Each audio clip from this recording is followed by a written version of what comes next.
जय हिंद दोस्तों। अपने सभी मित्रों का target with Shivnath online YouTube class में एक बार पुनः स्वागत करता हूं। तो दोस्तों, आज हम लोग भारतीय संविधान के कुछ बेसिक चीजों पर चर्चा करने के लिए यहाँ पे उपस्थित हैं। तो चलिए देखते हैं। मैं उम्मीद करता हूं कि आपको ये क्लासेस अच्छी लगेगी। तो चर्चा करते हैं। आज हम लोग भारतीय संविधान के कुछ बेसिक चीज देखेंगे जो कि आपके एग्जाम की दृष्टि से बहुत ही इंपॉर्टेंट है। और मैं यही कहूंगा आपको कि संविधान पढ़ने से पहले दोस्तों इन सब चीजों को अपने दिमाग में रख करके आप चलेंगे तो कहीं ना कहीं आपको संविधान की क्लास में आपको ज्यादा इंटरेस्ट मिलेगा। और आप देखेंगे कि कोई भी परीक्षा होगी, कोई भी एग्जाम होगा, आपको यहां से आपको क्वेश्चन देखने को कंपलसरी मिलेंगे। तो चलिए देखते हैं। इसमें हमने विशेष करके वो चीजें रखा है, जैसे जो बेसिक चीजें हैं, जैसे आपके संविधान में कितने भाग हैं और उस भाग में किस सब्जेक्ट को रखा गया है और उससे संबंधित कौन से अनुच्छेद हैं और उससे संबंधित जो इंपॉर्टेंट आपके महत्वपूर्ण संविधान संशोधन हुए हैं उनको हमने यहाँ पे समाहित किया है।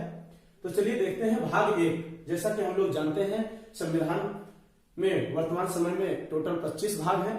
तो इसमें वर्णित है भाग एक में आपका संघ राज्य क्षेत्र का उल्लेख है। भाग एक में संघ राज्य क्षेत्र जो कि आपके अनुच्छेद आर्टिकल 1 से 4 तक वर्णित है। ठीक, इसको आप देखते जाइए और एक दो बार आप वीडियो रिपीट करके पढ़ लेंगे तो आपके दिमाग में हमेशा ये समाहित रहेगा। तो सेकंड है आपका दूसरा भाग है नागरिकता, जो कि आपके अनुच्छेद 5 से 11 में वर्णित है। तीसरा है आपका मूल अधिकार, मूल अधिकार जो कि आपके अनुच्छेद 12 से 35 में वर्णित है। और इसमें एक इंपॉर्टेंट तथ्य है दोस्तों कि मूल अधिकार में आपका एक मौलिक अधिकार आता है आर्टिकल 31, जो कि संपत्ति के अधिकार से रिलेटेड है, जिसे 44वें संविधान संशोधन 1978 द्वारा संपत्ति के अधिकार को निकाल दिया गया, अर्थात आर्टिकल 31 को निकाल दिया गया और उसे कहां पे जोड़ा गया है, लाके आर्टिकल 300 का में संपत्ति के अधिकार को यहां पर जोड़ा गया है, जिसे 44वें संविधान संशोधन द्वारा जोड़ा गया। ठीक, 44वें संविधान संशोधन 1978 द्वारा 300 का में ला करके आपका विधिक अधिकार बना दिया गया। यहां से ये मौलिक अधिकार की श्रेणी से आर्टिकल 31 को हटा दिया गया। ठीक, तो यहां से कई बार क्वेश्चन भी पूछ लेता है कि आर्टिकल 31 अर्थात संपत्ति के अधिकार को संपत्ति का अधिकार कैसा अधिकार है, तो आपका क्या है, विधिक अधिकार है, ना कि मौलिक अधिकार। चूंकि पहले आपका मौलिक अधिकार था लेकिन 44वें संविधान संशोधन द्वारा इसको हटा दिया गया। अब आपके कहां पे 300 का में लाके जोड़ दिया गया, इसको विधिक अधिकार बना दिया गया।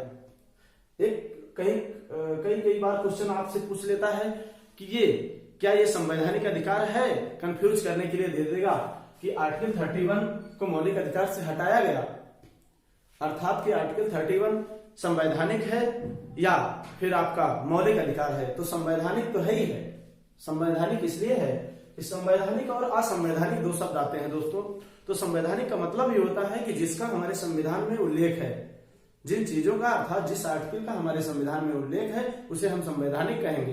अर्थात कि मौलिक अधिकार 31 आर्टिकल 31 संपत्ति का अधिकार आपका मौलिक अधिकार नहीं है, विधिक अधिकार है, लेकिन वो संवैधानिक अधिकार है जो कि संविधान में इसको उल्लेख किया गया है, संविधान से हटाया नहीं गया है। संविधान के आर्टिकल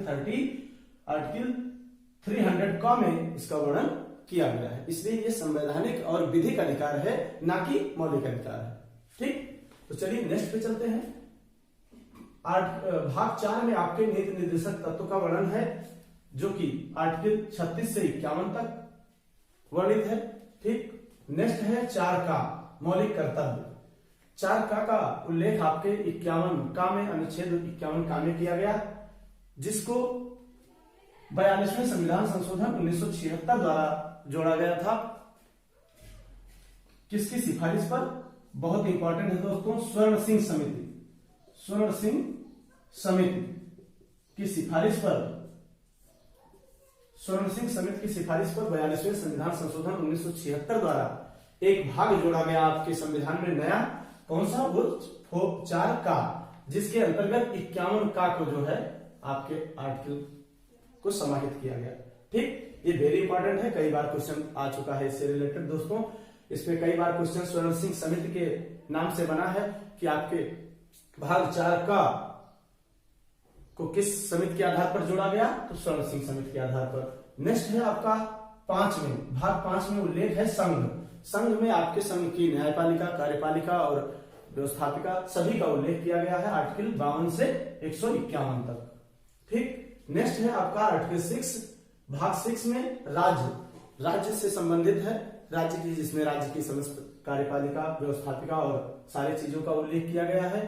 तो वो है आपके आर्टिकल 152 से 237 तक उल्लेख किया गया है। भाग 7 में प्रथम अनुसूची के भाग खा के राज्य को 238 को निकाल दिया गया। किसके? 7वें संविधान संशोधन 1956 द्वारा एक भाग को आपके संविधान का एक भाग निकाला गया, भाग 7। किसके द्वारा? 7वें संविधान संशोधन 1956 के द्वारा, जिसमें आर्टिकल 238 समाहित था, उसको आपके संविधान से निकाल दिया गया। ठीक, भाग 8 में आपके संघ राज्य क्षेत्र, जिसे हम केंद्र शासित प्रदेश कहते हैं, इन सब का उल्लेख है आर्टिकल 239 से 242 तक। ठीक, 9 में, भाग 9 में आपका पंचायतों का उल्लेख है, जो कि आपके 243 से 243 तक है, जिसे हम 73वें संविधान संशोधन 1992 द्वारा जोड़ा गया था। 73वें संविधान संशोधन 1992 द्वारा किसे जोड़ा गया? पंचायतों को जोड़ा गया, जो कि भाग 9 में उल्लेखित है। 9 का नगर पालिका का उल्लेख 243 से 243 तक है, जिसे 74वें संविधान संशोधन 1992 द्वारा समाहित किया गया। ठीक, नेक्स्ट है आपका 9 खा सहकारी समितियां। इस पे कई बार क्वेश्चन बना है दोस्तों। 243 से 243 तक आपके 97वें संविधान संशोधन 2011 के द्वारा जोड़ा गया। यही क्वेश्चन आपसे कई बार पूछता है कि सहकारी समितियां किस संविधान संशोधन द्वारा संविधान में समाहित की गई? तो 97वां संविधान संशोधन 2011। नेक्स्ट है आपका भाग 10 अनुसूचित जाति अनुसूचित जनजाति क्षेत्र 244 का 2 आर्टिकल इनके लिए प्रयोग किया गया है, एससी और एसटी जनजाति। भाग 11 में आपके संघ राज्य संबंध, केंद्र और राज्य का संबंध भाग 11 में उल्लेखित है 245 से 263 तक। भाग 12 में संघ राज्य की वित्तीय संबंध उल्लेख है। 11 में आपके विधायी और प्रशासनिक संबंधों का उल्लेख किया गया है केंद्र और राज्य के। और 12 में, भाग 12 में संघ और राज्य के वित्तीय संबंध को बताया गया है, जो कि आपके आर्टिकल 264 से 300 का तक है। ठीक, भाग 13 में भारत के राज्य क्षेत्र के भीतर व्यापार, वाणिज्य एवं समागम से संबंधित है, जो आपके 301 से 307 तक वर्णित है। भाग 14 में संघ एवं राज्यों के अधीन सेवाएं, वेरी इंपॉर्टेंट पार्ट है ये। भाग 14 संघ एवं राज्यों के अधीन सेवाएं 308 से 323 तक उल्लेख है इसका। 14 का अधिकरण जोड़ा गया आपका 323 का से 323 ख तक 42वें संविधान संशोधन 1976 द्वारा। ठीक, नेक्स्ट है निर्वाचन। कई बार पूछा गया है दोस्तों, निर्वाचन का उल्लेख किस भाग में किया गया है? तो भाग 15 में किया गया है। और आपका जो आर्टिकल है 324 से 329 तक वर्णित है। इसमें आपके निर्वाचन से संबंधित समस्त प्रणाली का उल्लेख किया गया है। भाग 16 में कुछ वर्गों के विशेष संबंध के बारे में बताया गया है 330 से 342 तक। और भाग 17 में राजभाषा, इससे भी कई बार क्वेश्चन पूछा गया है दोस्तों कि भाग 17 में राजभाषा का उल्लेख भाग 17 में किया गया है, जो कि आपके 343 से 351 आर्टिकल तक उल्लेख है। नेक्स्ट है आपका 18 आपात उपबंध, जिसमें आपके आपातकालीन शक्तियों का उल्लेख है। भाग 18 में जो आपका 352 से 360 तक है। इस पर सारी चीजें डिबेट में आपको नेक्स्ट क्लास में स्टेप बाय स्टेप बताई जाएगी दोस्तों। चलिए, नेक्स्ट है आपका भाग 19 विविध प्रावधान किए गए हैं इसमें 361 से 367 तक। और भाग 20 जो कि वेरी इंपॉर्टेंट है संविधान संशोधन, संविधान संशोधन का उल्लेख किसमें है? भाग 20 में किया गया है। और आर्टिकल क्या है इसका? 368। इसमें बहुत सारे क्वेश्चन कई प्रकार से बनते हैं, जिसको हम नेक्स्ट क्लास में जब संविधान संशोधन बताया जाएगा तो सारी चीजें डिबेट की जाएगी कि कितने प्रकार के संशोधन होते हैं और किस प्रकार से इसकी सारी प्रक्रियाएं हैं। तो नेक्स्ट है आपका भाग 21, अस्थायी संक्रमणकालीन विशेष उपबंध 369 से 392। और भाग 22 में संविधान संक्षिप्त नाम प्रारंभ और हिंदी में पाठ एवं विस्तार का वर्णन है 393 से 395। इस तरह आप एक बेसिक भूमिका देखा है इस क्लास में हम लोग, और इसमें आप 2-3 बार इस वीडियो को आप देख लेंगे तो आपको क्लियर हो जाएगा कि किस भाग में किस सब्जेक्ट का उल्लेख किया गया है और इस सब्जेक्ट के अंतर्गत कौन से अनुच्छेद आते हैं।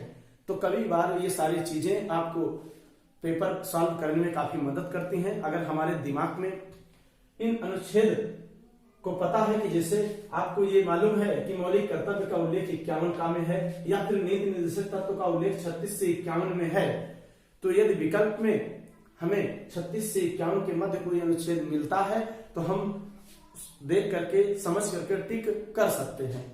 तो इन सब चीजों को अगर आप रखेंगे तो थोड़ा सा कहीं ना कहीं आपको पेपर सॉल्व करने में मदद मिलेगी। इसी के साथ मैं इस क्लास को यहीं पे दोस्तों समाप्त करते हैं। मैं उम्मीद करता हूं कि हमारे दोस्तों को ये क्लास अच्छी लगी होगी। यदि क्लास अच्छी लगे तो दोस्तों अपने मित्रों को भी शेयर करना पसंद करेंगे तो अच्छी बात है।